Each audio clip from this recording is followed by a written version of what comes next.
Hello बेटा। बेटा last lecture में हम लोगों ने डिस्कस किया था सॉलिड की डेंसिटी का कैलकुलेशन कैसे करते हैं, इसके कैसे फाइंड करते हैं, उसका रिलेशन क्या है यानी उसका फार्मूला।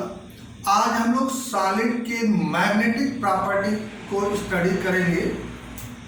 यानी हम लोग स्टार्ट करते हैं बेटा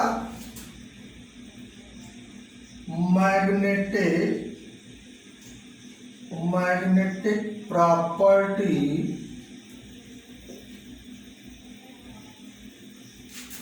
of solids. Magnetic property, right. तो बेटा यहां पे मैं आपको बता दूं कि सॉलिड की मैग्नेटिक प्रॉपर्टी कैसे ओरिजिनेट होती है। In solids electron present are associated with magnetic moment. Solids में जो एटम के इलेक्ट्रॉन हैं उनके साथ मैग्नेटिक मोमेंट एसोसिएटेड होता है and that magnetic moment is originated due to two types of motion. First, orbital motion around nucleus. First motion, magnetic moment कहाँ से ओरिजिनेट होता है मैंने बताया, उसका रीजन है टू टाइप्स के motion and first one is the orbital motion around nucleus and second one is the spin of electron. अब वो जो मैग्नेटिक मोमेंट है वो कितना होगा, इसको फाइंड करने के लिए एक रिलेशन है आपका। हम बता दें सबसे पहले magnetic moment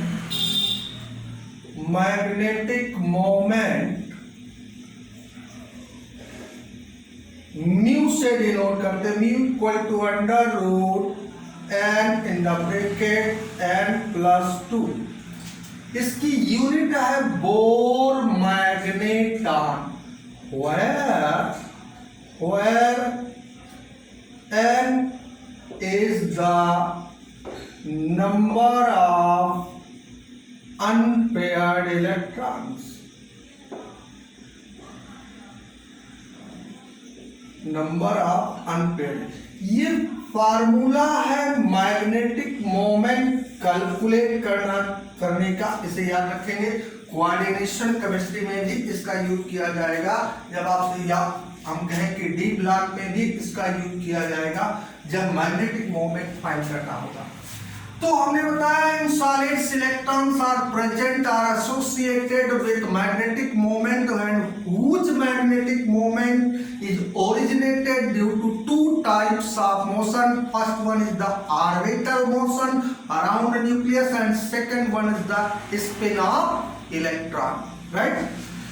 and magnitude of magnetic moment mu is equal to under root n in the bracket n+2. Bohr magneton is the unit of magnetic moment where n is the number of unpaired electron. अब आता है कि magnetic जो solid है उनमें magnetic जो property है, तो मैग्नेटिक सब्सटेंस या मैग्नेटिक मटेरियल कितने टाइप्स के होते हैं। यानी हम कहें types of magnetic substances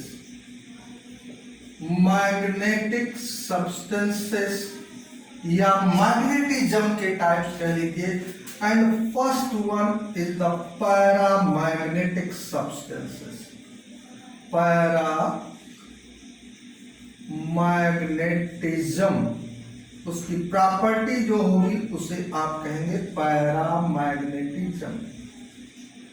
simply हम कहते हैं कि substances which are attracted towards magnetic field. जो मैग्नेटिक फील्ड आप अप्लाई करते हैं, अप्लाइड मैग्नेटिक फील्ड की डायरेक्शन में अट्रैक्ट होता है। यहां केवल ये बोल देने से कि वो अट्रैक्ट होता है इतने से काम नहीं चलेगा। They are weakly attracted towards magnetic field. Point should be noted, weakly attracted towards magnetic field. तो हम कहेंगे those substances which are weakly attracted towards magnetic field called paramagnetic substances and their magnetic property is said to be paramagnetism. And cause of paramagnetism is due to presence of unpaired electron. Means हम कहेंगे कि इसमें paramagnetic substance वही हो सकता है जिसमें क्या होना चाहिए, तो हम इसमें कहेंगे these have unpaired electron and हम कह सकते हैं weakly attracted towards magnetic field.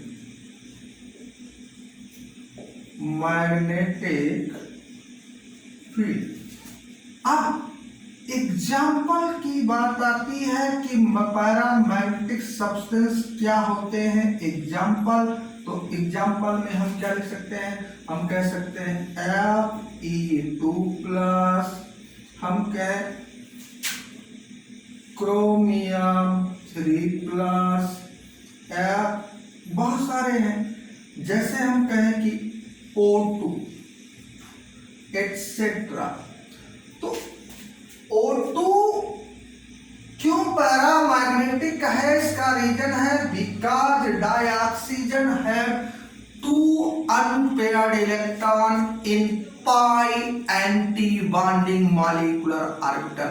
Chemical bonding वाले चैप्टर 11th में आपने स्टडी होगा कि dioxygen O2 molecule being paramagnetic in nature, this is due to presence of 2 unpaired electron in pi anti bonding molecular orbital.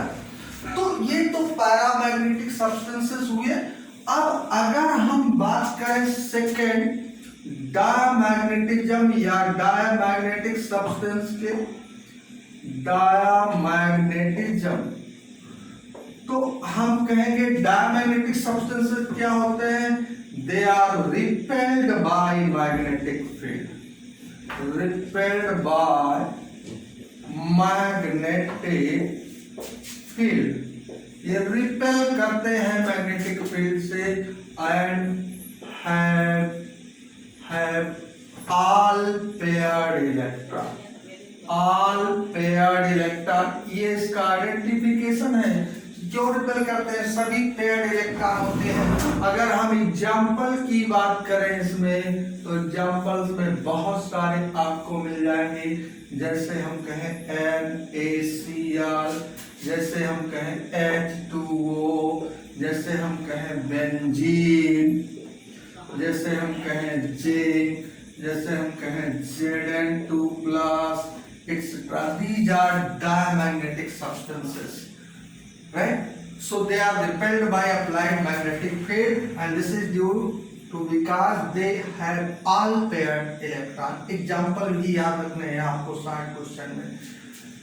एक बात बताओ, solid state में यहाँ एक खास बात है, एक टर्म आता है जिसे हम डोमेन्स के नाम से जानते हैं। डोमेन्स, डोमेन्स क्या है, तो हम कहेंगे in solid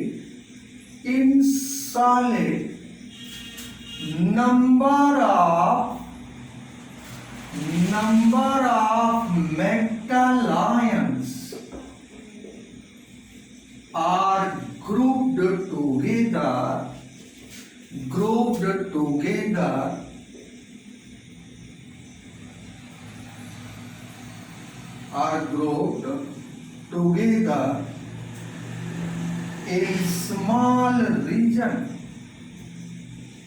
in a small region called domains.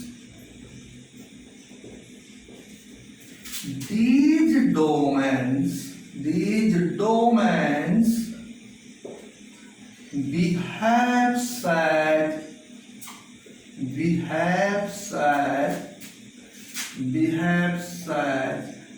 tiny magnet. कहा सॉलिड में क्या है, number of metal ions are grouped together in a small region called domains and each domain behaves as a tiny magnet, यानी एक magnet की तरीके से वो डोमेन्स बिहेव करने लगते हैं। अब डोमेन के ओरिएंटेशन की बेसिस पे मैग्नेटिक मटेरियल को क्लासिफाई किया गया है 3 टाइप्स। फर्स्ट है आपका फेरोमैग्नेटिज्म और फेरोमैग्नेटिक सब्सटेंसेस, फेरोमैग्नेटिज्म। सेकंड है anti ferromagnetism and third one is magnetism. तो डोमेन के ओरिएंटेशन के बेसिस पे मैग्नेटिक सब्सटेंसेस को हम फेरोमैग्नेटिज्म, एंटी फेरोमैग्नेटिज्म एंड फेरीमैग्नेटिज्म के नाम से जानते हैं। उस डोमेन्स को कैसे, बहुत सिंपल है, ये आप डोमेन कंसीडर करते हैं। These are domains। जो फेरोमैग्नेटिक मटेरियल्स होते हैं उनमें डोमेन्स का रैंडम ओरिएंटेशन होता है, रैंडमली ओरिएंटेड, किसी भी डायरेक्शन में हो सकते हैं, रैंडम ओरिएंटेशन। और जब हम उसे मैग्नेटाइज करते हैं यानी मैग्नेटिक फील्ड अप्लाई करते हैं, so all the domains gets oriented in same direction। जितने भी डोमेन्स हैं वो सेम डायरेक्शन में ओरिएंटेड हो जाते हैं। Even after removal of magnetic field, they retain their magnetic property। यानी once they get magnetized, then they becomes permanent magnet। That is why ferromagnetic substances are used to prepare permanent magnet, right? So इसको ऐसे लिखा, domain का orientation है, given है, आपसे पूछेगा ये किस टाइप का मैग्नेटिक मटेरियल है, then we write ferromagnetic, ferromagnetic substance.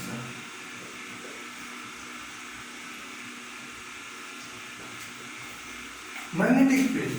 और अगर if domains are oriented anti-parallel in equal number, anti-parallel in equal number।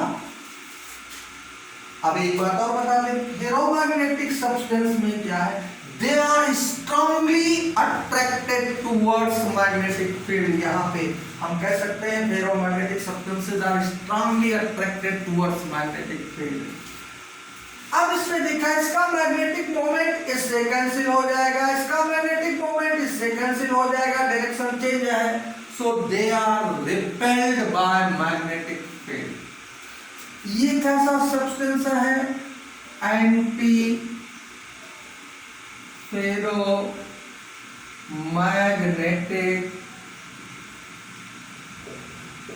Substance हुआ।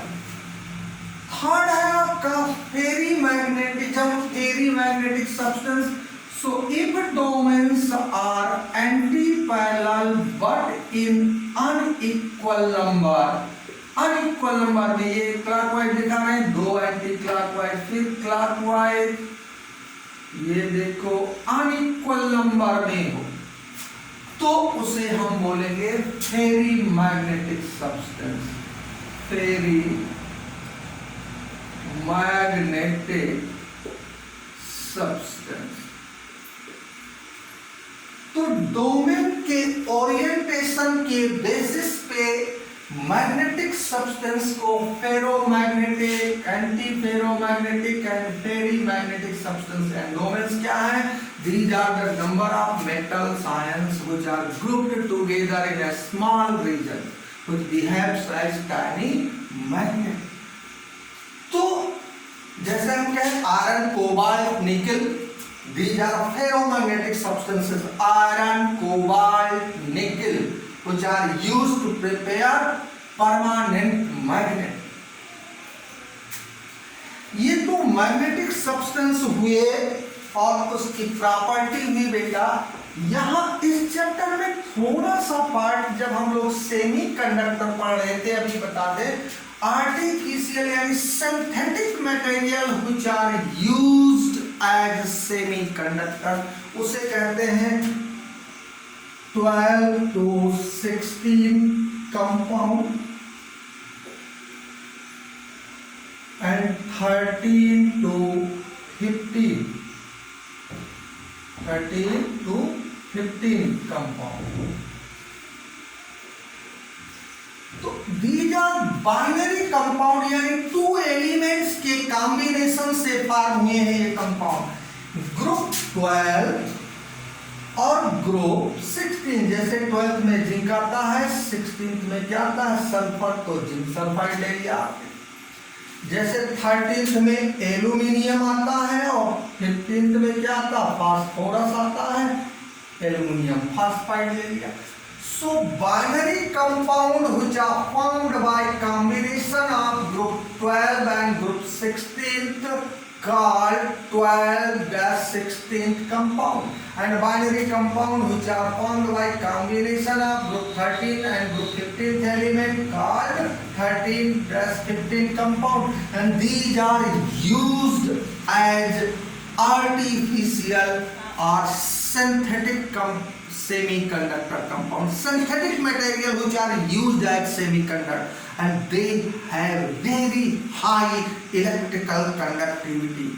So their high electrical conductivity is due to, उसका रीजन क्या है पूछा जाएगा कि why they have high electrical conductivity as compared to natural semiconductor, because bonds in these compounds are not purely covalent but they possess some ionic character. तो reason लिखना, because their bonds are not purely covalent and that is why they have revolutionary electrical conductivity. Statement याद रखना, because bonds are not purely covalent in nature and their ionic character depends upon electronegativity difference. ये reason आपको देना होगा revolutionary electrical conductivity की in binary compounds के बारे में। ये तो मैग्नेटिक प्रॉपर्टी हुई आपकी, और ये भी पार्ट आपसे बोर्ड में कई बार पूछा गया है कि इसको डिफाइन करिए और इसका एग्जांपल लिखिए और बताइए इनका यूज कहां किया जाता है। अब लास्ट लेक्चर में हम लोग इस पे लोग जो है सॉलिड स्टेट के कुछ न्यूमेरिकल देखेंगे, उसके बाद में नेक्स्ट टॉपिक पे, क्योंकि न्यूमेरिकल बहुत ज़्यादा सॉलिड स्टेट में नहीं है, उसके बाद नेक्स्ट टॉपिक हम लोग स्टार्ट करेंगे इलेक्ट्रोकेमिस्ट्री। ठीक है बेटा, ओके।